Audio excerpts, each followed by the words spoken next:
La Banque centrale de la République démocratique du Congo a injecté 50 millions de dollars sur le marché interbancaire. Cette opération qui vise à soutenir le franc congolais permettra de soutenir la crise monétaire et inflationniste que traverse actuellement le pays. En effet, la monnaie congolaise a perdu près de 40% de sa valeur l'année dernière.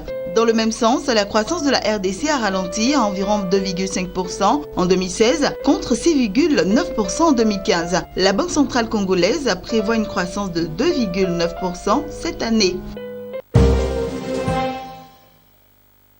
Fitch Ratings a maintenu à B+, la note d'émetteur en devises étrangères sur le long terme du Nigeria, mais en abaissant les perspectives de stable à négative, selon un communiqué publié à ce sujet le jeudi 26 janvier 2017. L'agence explique sa décision par un déficit persistant des liquidités en devises associé à une faible production pétrolière qui a plombé l'économie nigériane, la poussant même en récession au cours de l'année 2016. Cette révision des perspectives du pays survient alors que son gouvernement a annoncé son projet de mobiliser 1 milliard de dollars cette année sur le marché international des capitaux. Les investisseurs risquent dans ce contexte d'exiger des taux et des primes de risque plus importants avant de s'engager.